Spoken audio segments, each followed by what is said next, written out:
Ini Bu, saya kan sudah masuk ke modul 1.4 mau menyampaikan untuk program kegiatan modul 1.4 itu budaya positif di sekolah Ibu.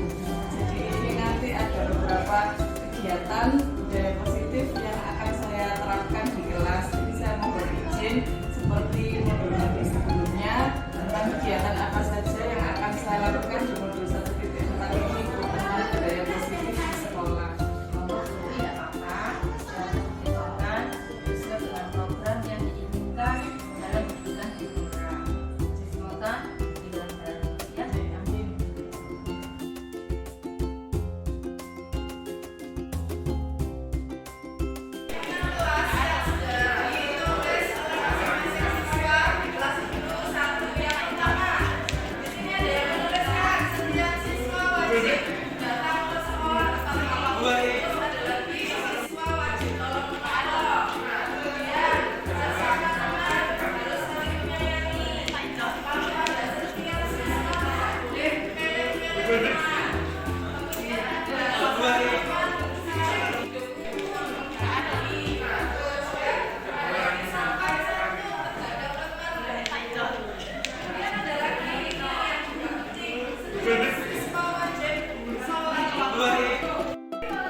Alhamdulillahirobbilalamin, puji syukur kita panjatkan kepada Allah Subhanahu wa Ta'ala yang telah memberikan rahmat dan kesehatan kepada kita semua sehingga kita bisa berkumpul dalam acara pengimbasan materi budaya positif di sekolah.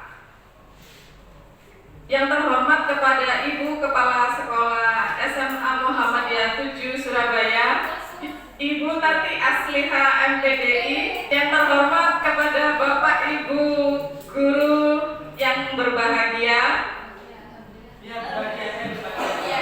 Terima kasih, alhamdulillahirobbilalamin, Bapak Ibu guru yang sangat ceria dan bersemangat dalam mengikuti acara pengimbasan hari ini. Semoga kita semua selalu dalam keadaan sehat walafiat. Amin. Sebelum memulai acara pengimbasan ini supaya berjalan dengan lancar, marilah kita baca basmalah bersama. Bismillahirrahmanirrahim. Bapak Ibu sudah makan siang semuanya? Alhamdulillah.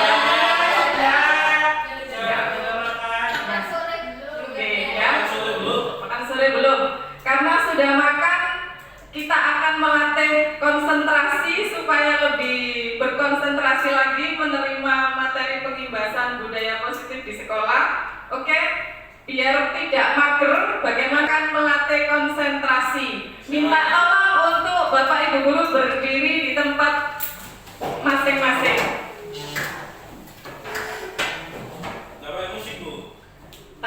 Musiknya nanti pakai aba-aba gerakan saja Bapak. Oke, ini kita seperti senam jari ya. Jadi jari telunjuk tangan sebelah kanan silakan diangkat.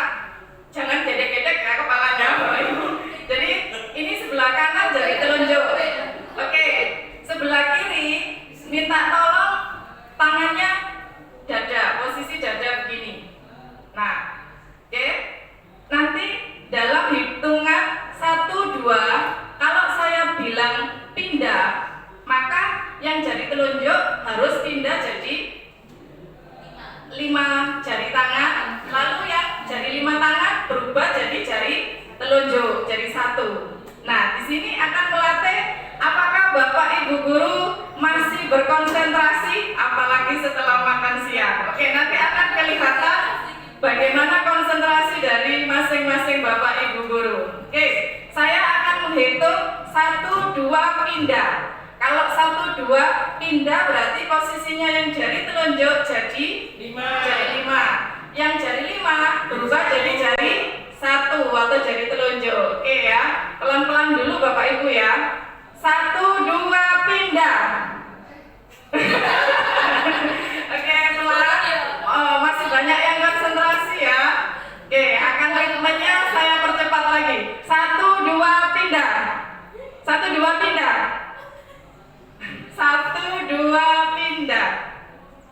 Satu, dua, pindah. Satu, dua, pindah.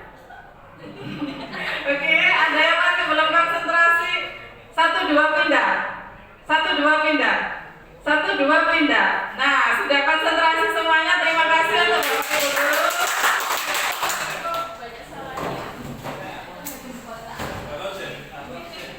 Bagaimana Bapak Ibu Guru? Sudah konsentrasi? Oke. Nah, jadi pada hari ini kita akan belajar bersama. Di sini kita akan belajar tentang materi budaya positif di sekolah. Ya, nanti kita bisa akan tahu contoh yang sebenarnya Bapak Ibu Guru itu sudah melaksanakan di sekolah. Ya, jadi ternyata selama ini mungkin ada Bapak Ibu Guru yang sudah menjadi coaching atau sudah menjadi pemimpin pembelajaran atau sudah berinovasi dalam materi pembelajaran. Itu Bapak Ibu Guru sudah melakukan di dalam memimpin anak-anak belajar di kelas. Oke, selanjutnya di sini sebelum kita masuk ke budaya positif di sekolah, ternyata budaya positif itu tidak lepas dari filosofi Bapak pendidikan kita, yaitu Ki Hajar Dewantara. Kemudian dari filosofi Ki Hajar Dewantara ini memunculkan ada nilai dan peran guru penggerak. Nilai dan peran guru penggerak ini sebenarnya sudah banyak dilakukan oleh Bapak Ibu Guru di sekolah. Nilai dan peran ini tadi akan memunculkan visi. Nah, visi inilah yang akhirnya nanti bisa menjadi budaya positif di sekolah, sehingga di sekolah itu punya seperti keyakinan yang akan jadi kesepakatan. Hasil akhirnya apa? Mewujudkan profil pelajar Pancasila. Nah, ini ada filosofi dari Ki Hajar Dewantara ya. Jadi tadi filosofi yang salah satunya pendidikan itu menuntun ya. Jadi kita itu sebagai pendidik harus bisa menuntun siswa dari segala kekuatan kodrat yang dimiliki oleh anak, yaitu kodrat alam maupun kodrat zaman. Jadi sebagai guru itu bagaimana membuat siswa kita itu bahagia dengan kebahagiaan yang setinggi-tingginya. Bahkan kalau di filosofi Ki Hajar Dewantara sampai menggunakan bahasa itu guru itu berhamba pada anak. Jadi intinya di sini adalah belajar merdeka itu apa sih? Guru tidak boleh memaksakan kehendak kepada anak. Saya sendiri juga selama ini merasa ternyata masih memaksakan kehendak. Contoh, mungkin dari segi tugas, saya memaksa kamu harus buat tugas model bentuknya hanya satu macam. Padahal anak itu tidak bisa gambar. Tapi saya memaksa, kamu harus gambar bakteri. Mau bentuknya kayak apa, pokoknya gambaran gitu ya. Mungkin Bapak Ibu Guru ada pengalaman yang memaksakan kehendak dalam pembelajaran. Mungkin bisa sharing siapa? Bisa bercerita memaksakan kehendak dalam pembelajaran di kelas. Ada yang bisa menceritakan? Ini contohnya bagaimana? Memaksakan? Oh ya, sama berarti seperti saya ya. Karena biologi saya itu memaksa anak harus menggambar. Padahal anak itu ternyata punya potensi untuk ngedit poster ya, untuk ngedit video. Untuk zaman yang sekarang itu malah anak-anak sudah bisa jago ngevlog, buat video ya, pakai kecanggihan gadgetnya. Jadi sebagai guru memang ternyata selama ini saya baru sadar ya, banyak memaksakan kehendak ke murid itu ya.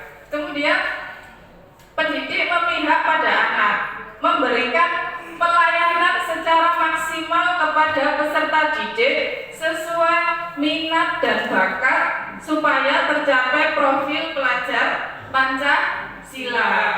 Nah, di sini pendidik diibaratkan sebagai petani. Petani itu mengolah lahan supaya benihnya bisa subur berbuah lebat.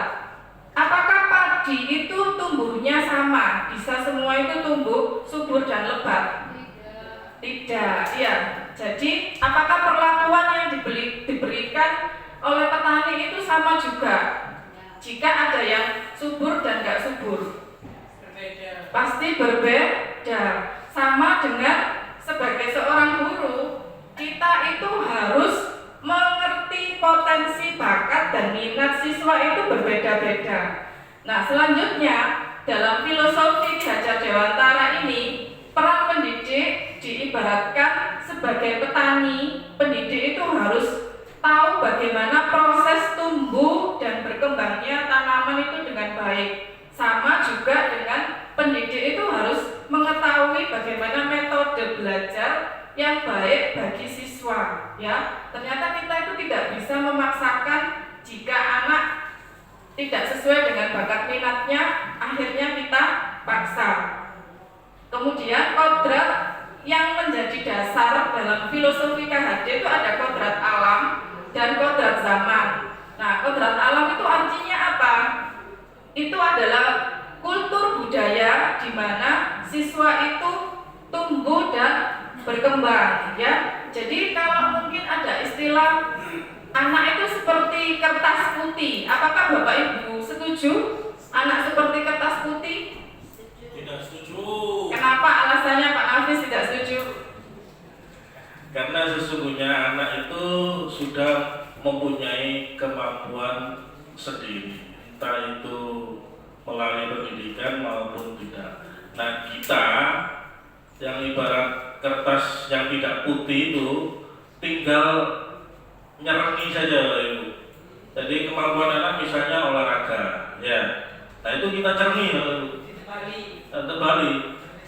Tapi kalau kulit putih sampai kertas putih, ya, kertas putih, anak itu dianggap sebagai tong kosong.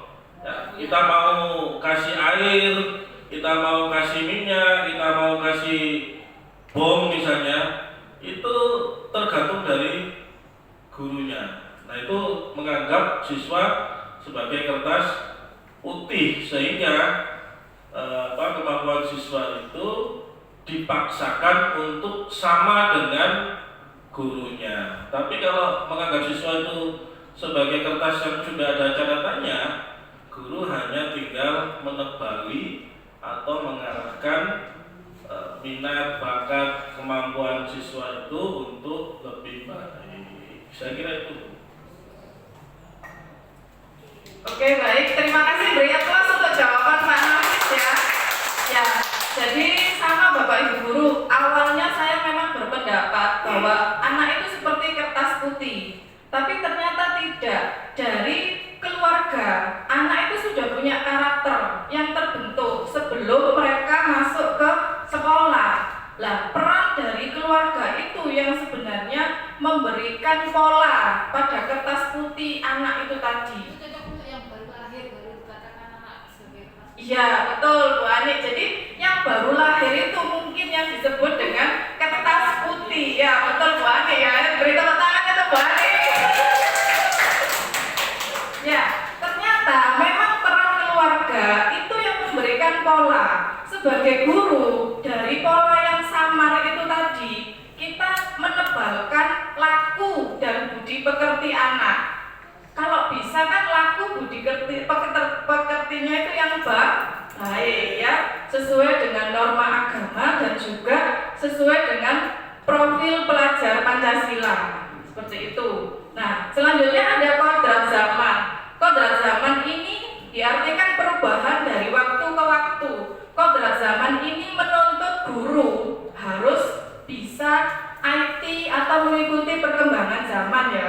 Mungkin dulu kita mengajar itu hanya ayo nyatet, terus dikumpulkan, terus habis itu gambar. Tapi mereka tidak ada menggunakan hal-hal yang berbau dengan IT. Sebagai guru ternyata kita harus belajar juga, jangan sampai ketinggalan dengan muridnya, ya. Anak-anak itu sudah lebih canggih. mereka bisa cari soal, dimasukkan ke internet langsung muncul jawabannya. Benar nggak Bu Isna? Ya, betul ya, terutama matematika. Kenapa Pak? Ya, boleh tanya Bu. Kalau menghilangkan P5 gimana Bu? Apakah itu sesuai dengan kodrat zaman? Terima kasih. Oke ya, ini salah satu pertanyaan yang mengandung curhat bawang merah ya. Jadi kalau menghapus P5 kembali lagi ke kesepakatan sekolah dalam melaksanakan memilih kurikulum merdeka.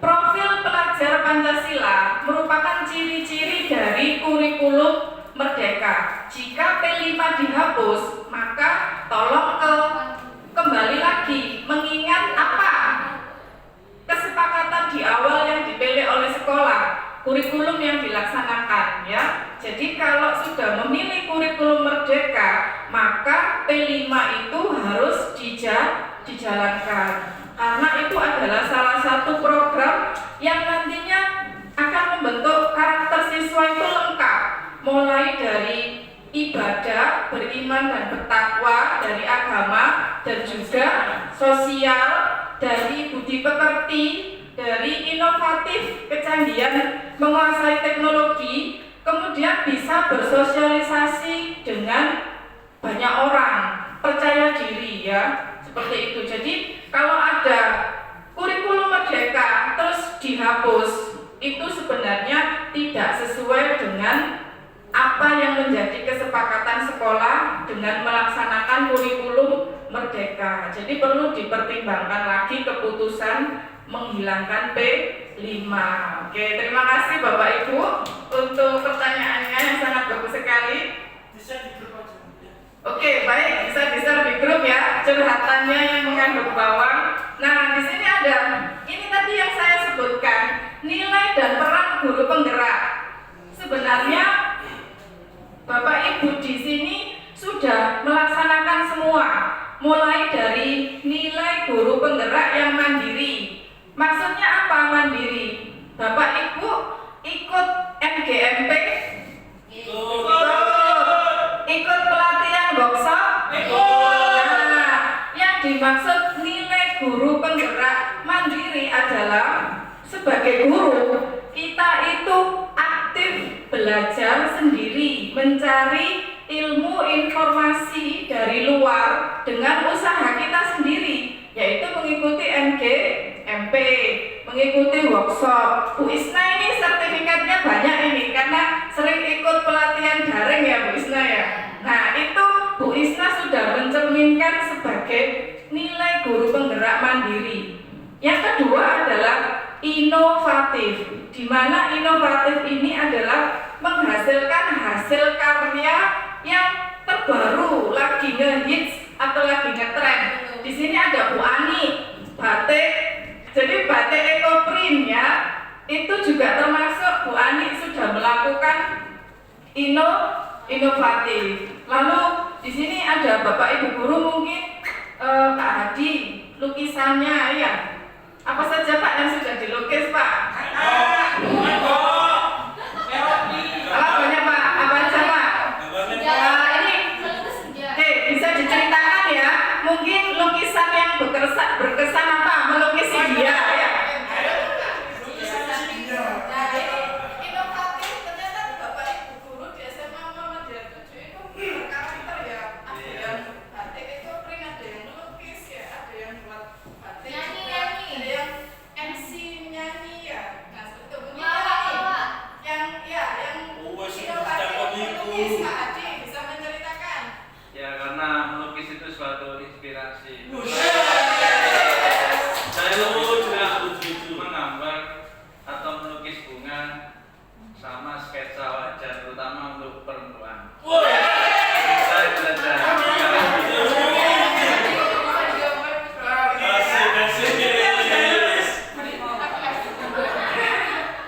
Terima kasih Pak Adi. Ternyata Pak Adi ini sudah menerapkan sebagai nilai guru inovatif ya, dengan karya lukis Pak Hadi yang bisa beraneka macam lukisannya. Lalu reflektif. Reflektif di sini artinya apa? Reflektif itu adalah adalah setelah melakukan kegiatan, kita itu melakukan evaluasi apa saja dari kegiatan tersebut kekurangannya. Nanti ke depannya kalau ada kegiatan lagi, kita bisa memperbaiki. Kalau sudah baik ya ditambah baik lagi ya. Kalau ada kekurangan pada kegiatan reflektif inilah kita mencari solusinya, atau kemarin kegiatannya itu tidak berhasil atau berhasil karena apa ya. Jadi reflektif ini perlu ya dalam setiap pembelajaran juga. Bapak Ibu guru selama ini pernah nggak melakukan refleksi dalam pembelajaran? Di akhir pembelajaran. Jadi refleksi itu bertanya ke anak setelah pembelajaran selesai, apa yang kamu rasakan? Mungkin bahagia, ini jujur ya dari hatinya anak-anak. Apakah dia tertekan?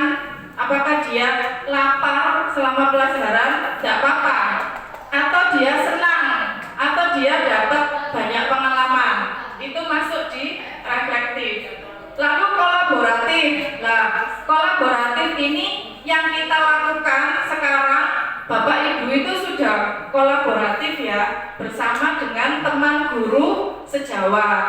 Kalau kolaboratif itu apakah harus dengan banyak orang? Ternyata tidak. Contoh curhat berdua tentang cara mengajar.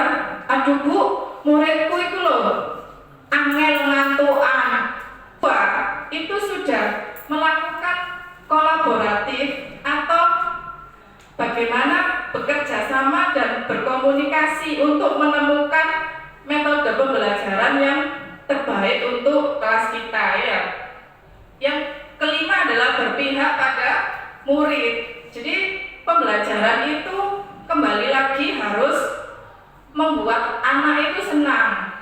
Intinya tidak boleh memaksakan kehendak guru. Jadi murid bagaimana bisa senang dan bahagia dalam belajar.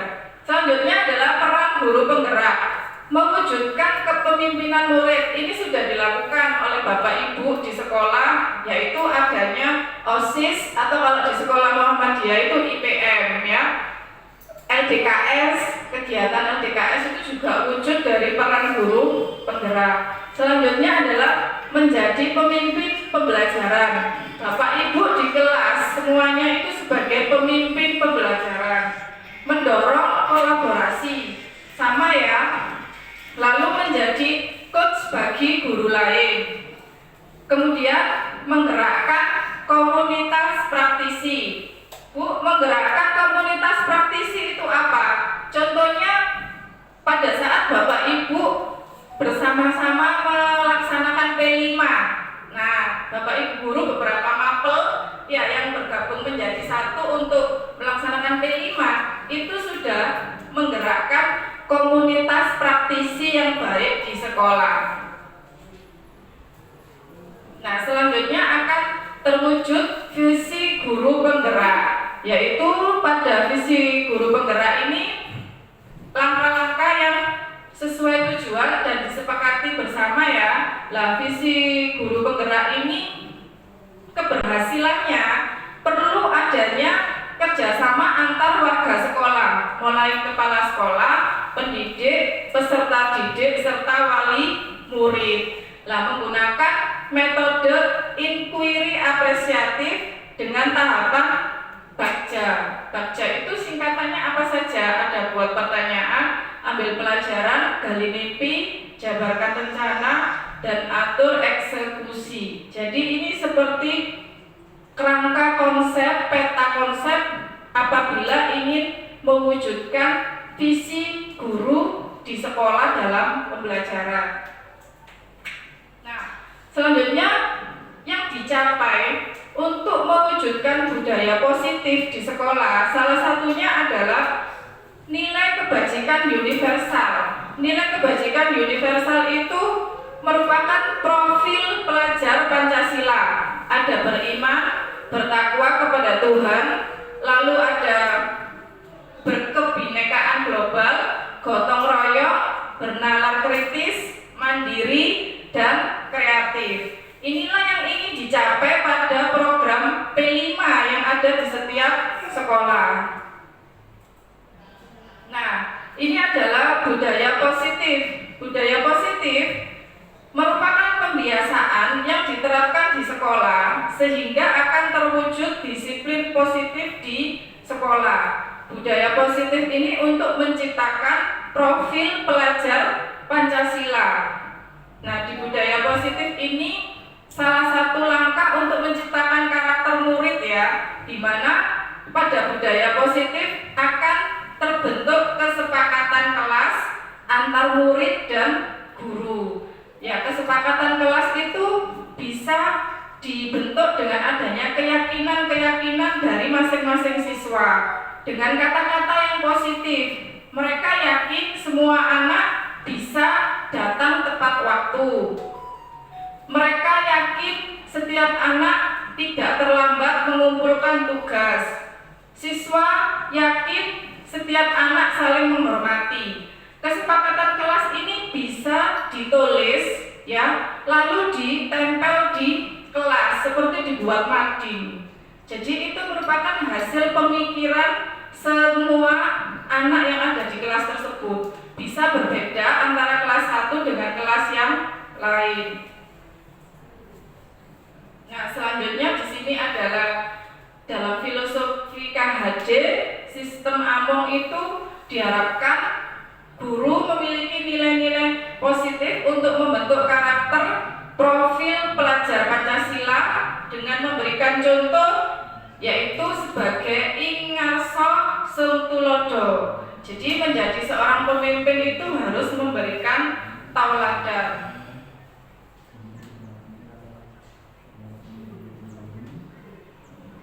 Nah, di sini kita akan kembali lagi ada teori yang membahas tentang disiplin positif ya. Jadi disiplin positif ini tujuannya menanamkan motivasi pada murid yang mereka menjadi orang yang sesuai dengan yang mereka inginkan ya. Tapi dengan tidak terlepas dari perilaku yang baik dan berlandaskan nilai-nilai kebajikan. Nah, ada yang namanya teori kontrol ya.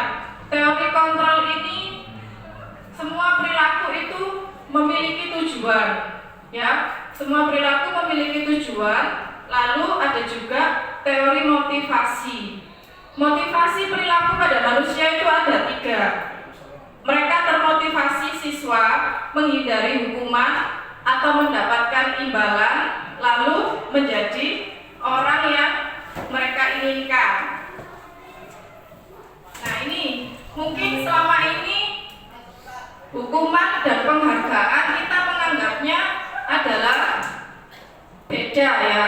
Ternyata setelah dari teori yang dipelajari, hukuman dan penghargaan itu memiliki konsep di mana ternyata penghargaan itu bisa menjadi hukuman, yaitu apabila yang pertama ya dari teori Alfikon bahwa suatu penghargaan adalah suatu peristiwa yang diinginkan dengan persyaratan.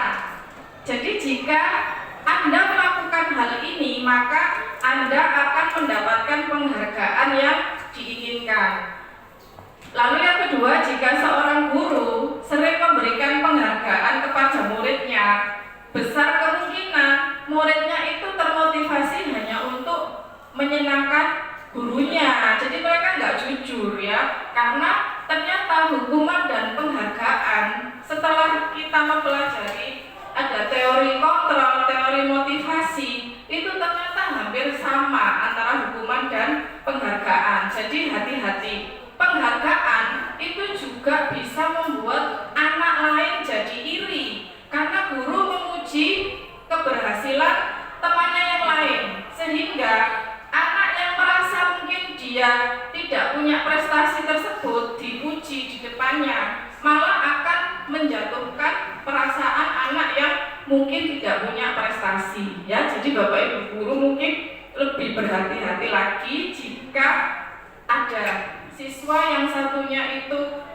suka melanggar, satunya mungkin berprestasi, jangan dipuji di depannya anak yang mungkin terlalu banyak masalah. Itu malah akan menjatuhkan atau membuat perasaan anak yang punya masalah itu tambah jadi seperti dia tambah jatuh, tambah down.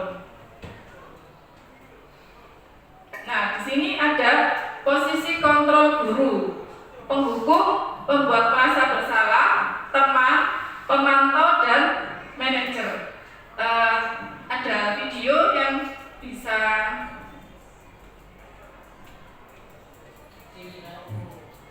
dilihat. Di sini ada video yang mungkin bisa menggambarkan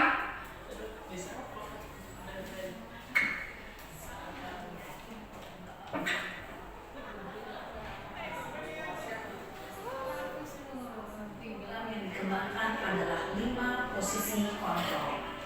5 posisi kontrol dalam restitusi adalah proses perjalanan seorang pendidik agar dapat mengenali dirinya. Pada video kali ini, kita akan membahas tentang 5 posisi kontrol yang dikembangkan oleh Dayan Dosen dan contoh penerapannya. ini adalah contoh video untuk posisi kontrol Bapak Ibu ya. 5 posisi kontrol itu adalah 1. Posisi penghukum, 2. Posisi pembuat merasa bersalah, 3. Posisi teman, 4. Posisi pemantau atau monitor, dan 5. Posisi manajer. Untuk lebih memahami kelima posisi tersebut, mari kita saksikan. Ini ada beberapa kasus yang bisa kita temui di kehidupan sehari-hari kita juga ya. Bagaimana kelima posisi kontrol dalam menghadapi masalah tersebut.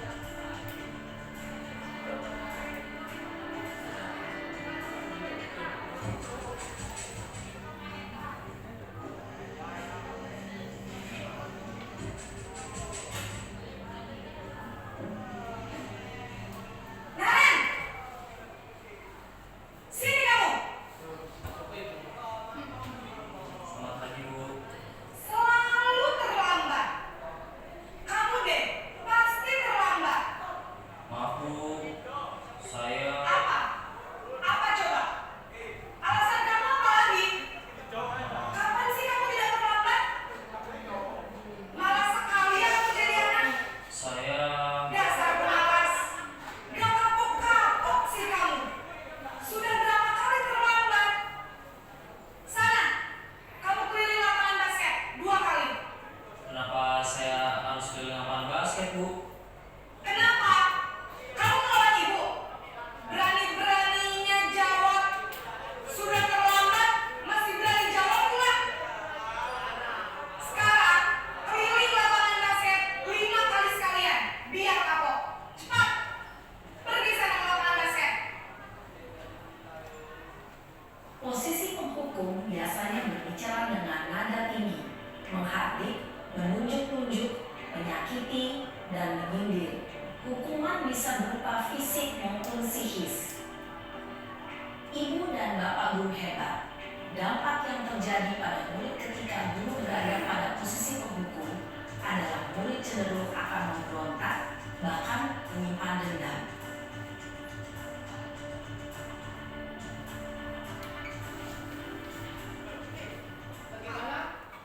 Bagaimana Bapak Ibu untuk posisi yang pertama, posisi penghukum, mungkin ada yang mau menanggapi atau mau menceritakan pengalaman di sekolah, kenapa posisi penghukum ini ya harus dilakukan? Soalnya mungkin anak itu sering berkali-kali ya dan dibilang itu tidak bisa. Nah, mungkin ada pengalaman yang bisa diceritakan oleh Bapak Ibu tentang posisi penghukum atau memberikan pendapat bagaimana posisi penghukum itu dalam menyelesaikan suatu permasalahan siswa terlambat. Monggo, siapa yang mau? Nah, ini ada Ibu kedisiplinan kita ya, mungkin mau berkeluh kesah karena setiap pagi ini Bu Isna Muflihatun Nikmah ini sangat-sangat sering sekali setiap hari, setiap pagi ya, selalu bertemu. Iya, selalu bertemu dengan siswa yang terlambat. Saya mau minta kesan dan pesannya Bu Isna.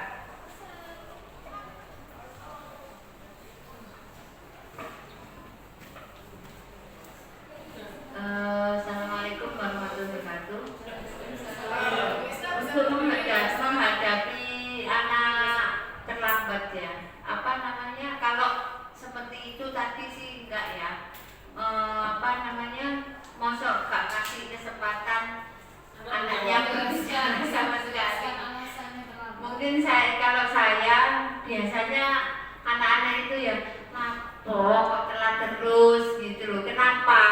Solusi, kita cari solusi. Kalau di saya mungkin dulu itu dihukum, tapi saya merasakan dihukum ya macetai gitu loh. Dihukum pun nggak ada perubahan, nggak jerah juga. Dihukum hafalan juga podo ae ya. Kemarin kan katanya dihukum hafalan naik iki apa ben kampung hafalnya. Malah ada yang dia sengaja telat karena pengen hafalan, ya bagus juga gitu loh. Iya, ada yang sengaja telat sampai hafalannya banyak karena memang dia sengaja telat gitu loh. Memang disengaja telat untuk dia hafalan dia. Sampai juz 30 dia sudah hafal, akhirnya lanjut ke juz 1 waktu itu. Terus anaknya kebetulan sudah kelas 12, terus akhirnya dia keluar itu. Pandemi habis pandemi itu terus nggak lanjut kan. Itu kalau dihukum fisik dulu pernah juga awal-awal itu dihukum fisik katanya gini-gini. Podo ae ternyata sama saja. Terus akhirnya kemarin itu mungkin karena kapan hari itu jengkel ya, dihukum ini gak apa-apa, dihukum ini pancet kayak yang telat itu makin banyak. Akhirnya ya sudah wes gini aja, kamu pikirkan, saya taruh di lapangan waktu itu, kamu pikirkan lah apa bukan hukuman, apa yang membuat kamu akhirnya wes gak telat mana wes besok gak telat lagi. Sudah kamu kasih tahu saya, kamu pikirkan. Waktu itu saya kasih waktu 1 jam anak-anak yang terlambat itu. Saya taruh di panasan menghadap ke matahari gitu. Coba pikirkan buat saya, kasih tahu saya kira-kira apa yang menyebabkan kamu kan karena terlambat itu memang ya kita sendiri yang bikin gitu loh. Habit itu habit itu kan kebiasaan tapi buruk, habit yang buruk gitu. Jadi ya itu sih, menghukum anak podo ae nggak ada gunanya gitu loh. Iya, nggak ada gunanya meskipun dihukum ya mungkin dikasih solusi, kita cari jalan tengahnya apa yang menyebabkan dia itu sampai terlambat terus gitu. Dan kesepakatan sama anak itu apa sehingga kamu terlambat, nanti kalau terlambat lagi apa yang harus saya lakukan. Jadi kan dia yang menentukan, bukan hukum, masih apa yang konsekuensinya. Dia yang menentukan konsekuensinya sendiri. Oh berarti aku kok naik ini, oh yang ini, oh berarti aku sudah tahu konsekuensinya. Akhirnya setelah itu besoknya itu udah ada yang terlambat cuma 4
merasa tidak berharga, dan tidak sanggup membahagiakan orang lain.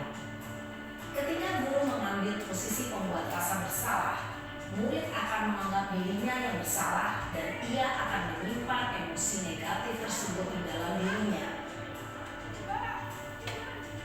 Nah, ini selanjutnya adalah posisi teman atau bestie ya.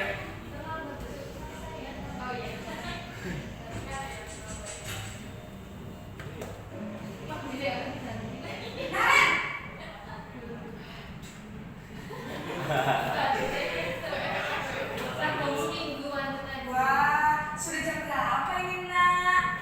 Terlambat lagi ya sayang. Ibu saya belum membangunkan saya, Bu. Kamu malah menyalahkan ibu kamu. Kamu bukannya anak yang larinya paling kencang. Kok terlambat sih? Iya, Bu. Saya memang terlambat bangun tadi. Jadi, biarpun saya lari kencang, tetap gak kesenjar, Bu. Ya sudah sana. Nanti lain kali larinya lebih kencang lagi ya. Biar gak terlambat lagi. Bikin seneng ibu. Demi ibu. Bisa kan? Bisa lah, Bu. Ya sudah sana masuk kelas. Ibu beresin urusan absen kamu. Kamu ini ada-ada saja. Dalam posisi teman, guru berbicara dengan nada suara ramah, akrab, cenderung bersenda gurau untuk menjaga suasana tetap santai. Murid akan merasa senang, aman, dan akrab dengan guru. Identitas yang tercipta adalah identitas sukses atau berhasil. Namun, perlu diingat, karena ini masih dorongan eksternal, maka ada faktor ketergantungan dari murid kepada orang tertentu. Di sini, guru aksennya, sehingga di lain waktu, murid bisa berperilaku baik, namun hanya kepada orang-orang tertentu saja. Posisi selanjutnya adalah pemantau atau monitor. Naren!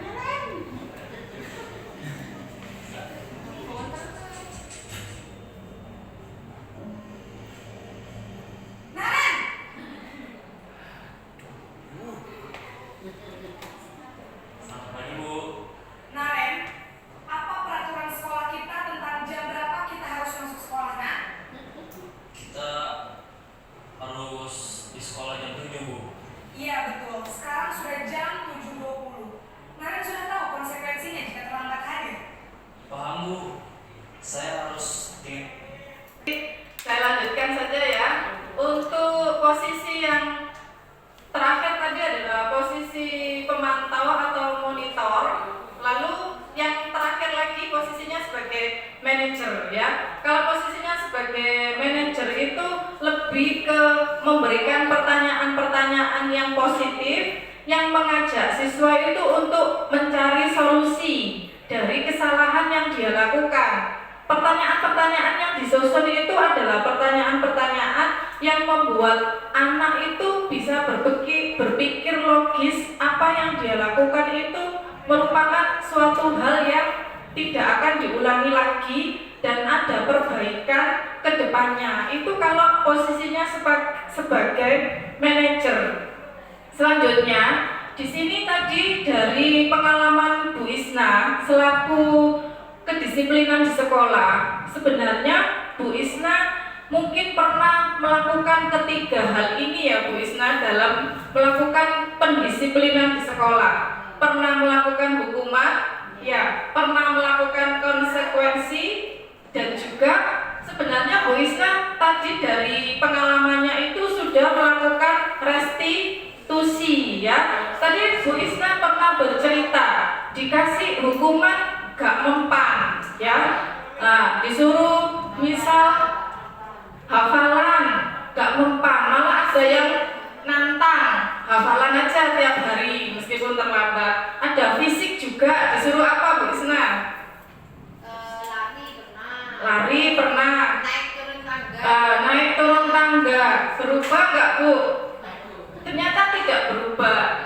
Nah, konsekuensi tadi sudah dilakukan oleh Bu Isna, yaitu dengan menanyakan kalau kamu terlambat apa yang kamu dapatkan? Misal, akhirnya kan ketinggalan di jam pertama, ketinggalan pelajaran ya. Lalu Bu Isna sebenarnya juga sudah melakukan restitusi. Karena dari pernyataan Bu Isna tadi, Bu Isna menyampaikan sekarang kamu maunya apa? Ya, anak itu diajak berpikir. Ayo sekarang kamu loh kalau terlambat begini terus kamu bagaimana? Ayo sekarang maunya kamu apa untuk berubah menjadi baik. Jadi Bu Isna memberikan kesempatan. Restitusi itu adalah pilihan di mana anak itu diberikan kesempatan untuk memperbaiki kesalahan ke depannya supaya dia tumbuh sadar sendiri dari dalam dirinya, bukan dari gurunya, karena ada konsekuensi yang harus diterima.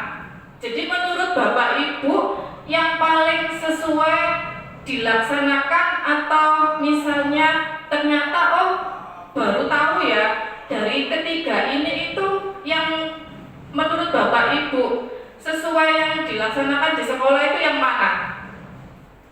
Apakah hukuman? Apakah konsekuensi? Apakah restitusi? Ternyata banyak yang restitusi ya. Sebenarnya restitusi ini Bapak Ibu semuanya sudah pernah melakukan ya. Secara tidak sadar memanggil siswa yang bermasalah, diajak ngobrol ya sampai menemukan solusi atau pemecahan dari masalah tersebut. Dan ada perbaikan. Di sini ada perbedaan antara hukuman, konsekuensi dan restitusi. Kalau hukuman itu menyakitkan, kemudian konsekuensi harus terjadi. Sedangkan restitusi itu pilihan. Hukuman membuat anak tidak nyaman, konsekuensi juga tidak nyaman. Kemudian kalau restitusi itu memberikan penguatan kepada anak dalam jangka waktu panjang, jadi akan dikenang, mungkin bahkan sampai anak lolos ya. Dulunya mungkin pernah bermasalah, tapi setelah pernah melakukan restitusi dengan Bapak Ibu guru di sekolah, mungkin dia terngiang sampai akhirnya dia lulus SMA itu jadi orang yang sukses atau berhasil. Lalu kalau hukuman itu korban tidak mendapatkan keadilan karena siswa itu sudah pasrah dengan keputusan gurunya. Ayo kamu lari, kan nggak bisa nawar. Saya nggak mau lari Bu, saya maunya nyanyi, kan nggak bisa ya. Kalau lari ya lari. Lalu konsekuensi korban atau siswanya itu bisa diabaikan. Ya sama, masih sesuai dengan kehendaknya guru yang mengatur. Tapi sedangkan restitusi, anaknya itu diajak berdiskusi. Kamu mau solusinya seperti apa untuk memperbaiki kesalahanmu? Jadi dia seperti dapat ganti dari hal yang salah, mendapatkan ganti sesuatu hal yang baik ya. Lalu kalau hukuman, anak akan tersakiti. Kalau konsekuensi, anak nggak nyaman. Kemudian kalau restitusi, anak mendapatkan penguatan ya. Hukuman itu malah menyebabkan siswa itu pasif, diem, tapi agresif. Agresif apa? Aku nanti akan melanggar lagi. Kayak ngancem akan melakukan pelanggaran lagi. Kalau konsekuensi itu bertahannya hanya dalam jangka waktu yang pendek. Kalau restitusi, masalahnya bisa terpecahkan ya. Kemudian di sini restitusi juga memberikan murid itu bertanggung jawab atas perilaku dan perbuatannya.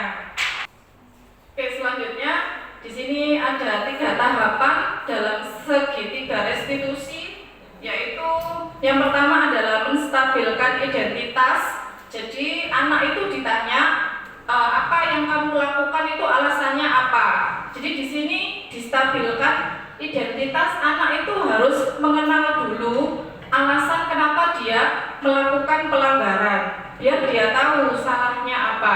Lalu validasi tindakan yang salah ya. Nah di sini divalidasi itu menurut kamu benar nggak sih kamu berbuat seperti itu, biar dia bisa berpikir ya. Kalau nggak benar, apa kamu alasannya kalau menganggap oh ini nggak benar gitu. Nanti di situ dia bisa menemukan sendiri ya, bukan dari gurunya. Kemudian yang terakhir adalah menanyakan keyakinan. Nah, kalau kamu sudah pengen berubah, kamu pengen berubahnya itu mau seperti apa? Kita dengarkan dulu pendapat mereka. Bapak Ibu guru mungkin tinggal menambahkan atau memberikan motivasi supaya dia akan berubah menjadi lebih baik ke depannya ya. Selanjutnya adalah keyakinan kelas. Keyakinan kelas ini adalah nilai yang disepakati bersama antar semua warga sekolah berdasarkan nilai-nilai kebajikan universal, yaitu profil pelajar Pancasila. Jadi keyakinan kelas ini bisa memotivasi siswa dari dalam dirinya ya, bukan hanya faktor nilai motivasi eksternal atau dari orang lain. Nah, dengan adanya keyakinan kelas inilah merupakan salah satu bentuk awal dari kesepakatan kelas lalu menjadi budaya positif di sekolah. Di SMA Muhammadiyah 7 Surabaya itu sudah banyak budaya positif ya. Salah satunya mungkin Bapak Ibu setiap pagi itu ada sholat duha dan sholat zuhur berjamaah. Lalu ada membaca ayat suci Al-Quran. Kemudian ada lagi membaca janji pelajar Muhammadiyah.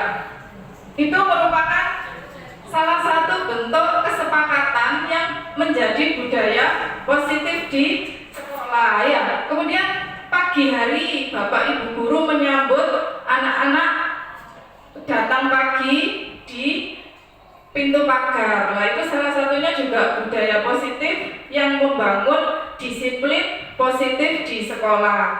Nah, sekarang Bapak Ibu selama ini untuk 5 posisi kontrol yang menurut Bapak Ibu yang terbaik untuk dilaksanakan itu apa dari 5 posisi kontrol tadi?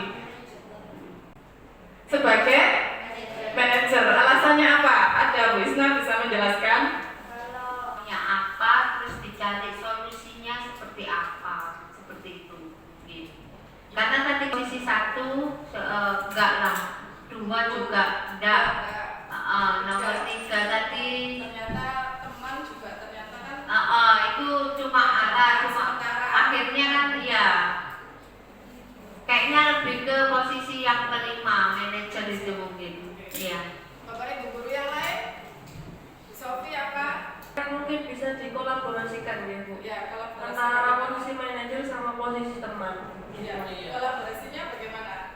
Iya, selain kita bisa memberikan solusi maupun menanyakan kemauan atas dasar potensi siswa tersebut, kita juga bisa menjadi teman mereka begitu. Mungkin saja mereka juga nyaman kepada kita kalau mereka cerita-cerita. Nah, akhirnya kita kan juga tahu tentang potensi dan juga kepribadian mereka gitu. Oke, ya. Terima kasih. Terima kasih untuk Bu Isna dan Bu Sofi. Beri aplaus untuk Bu Isna dan Bu Sofi ya. Jadi di sini ada kebanyakan memang mengambil posisi manajer dan ada juga yang mengambil posisi sebagai teman ya, dengan alasan supaya lebih dekat dengan bisa menggali mungkin kemampuan, potensi dan bakat. Dengan menjadi teman itu bisa lebih terbuka siswa ya, tidak tertutup. Pada tahap akhir dari materi pengimbasan penerapan budaya positif di sekolah ya, saya minta refleksi mungkin dari Bapak Ibu setelah mendapatkan materi pengimbasan budaya positif di sekolah ini. Mungkin ada yang mau disampaikan perwakilan bapak-bapaknya ini, monggo.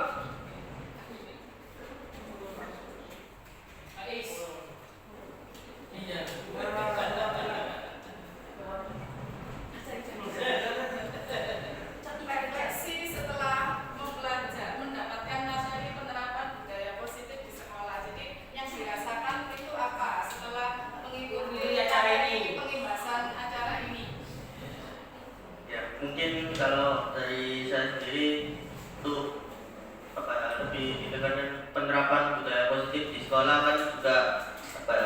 bebas kepada muridnya sendiri, sehingga jadi muridnya sendiri itu berpikiran bahwa di sekolah itu memiliki nggak harus kayak ngerjain tugas terus atau gimana gitu, sehingga dari muridnya sendiri itu bisa bebas walaupun masih dikontrol dengan guru itu sendiri, nggak terlalu dikekang kayak gitu.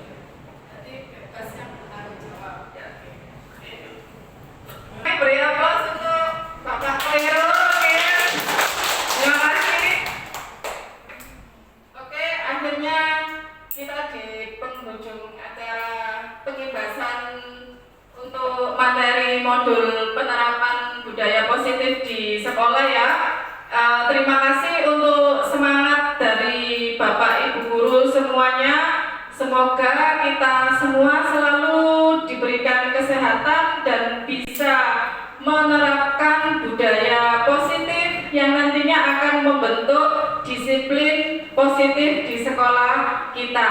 Jadi sebagai guru kita juga harus selalu bergerak dan menggerakkan ya. Kita mulai dari diri kita sebagai guru, memberikan hal yang baik dan positif untuk siswa, warga sekolah, dan untuk perubahan budaya positif di sekolah kita.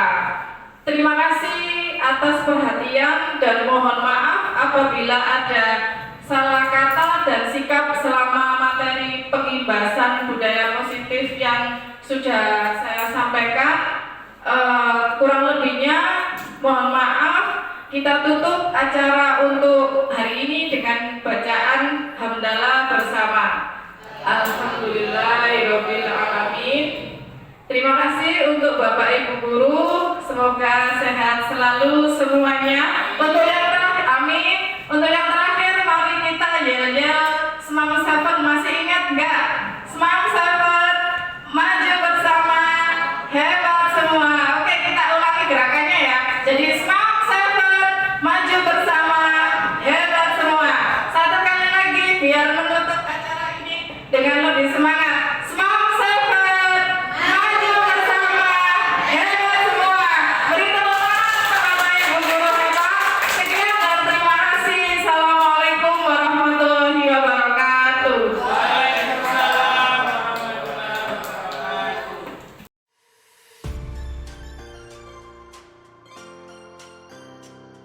Assalamualaikum warahmatullahi wabarakatuh. Nama saya Isna Muslihatun Nikmah. Di SMA Muhammadiyah 7 saya sebagai kedisiplinan. Untuk materi pengimbasan dari guru VIA kemarin sangat bagus sekali, karena di situ saya tahu ya, saya paham.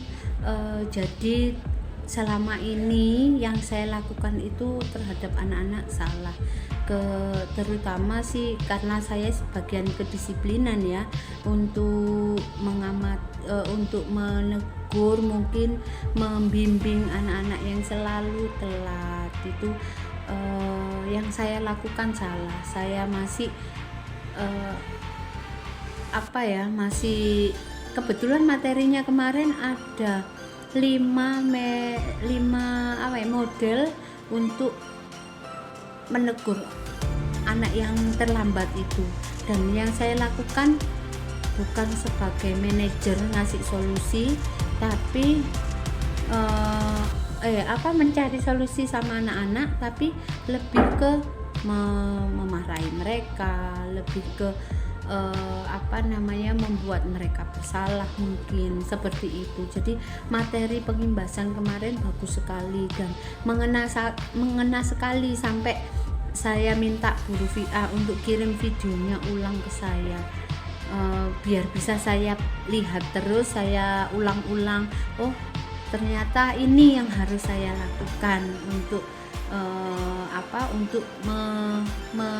mencari solusi dari masalah anak-anak. Mungkin itu saja dari saya. Terima kasih. Assalamualaikum warahmatullahi wabarakatuh.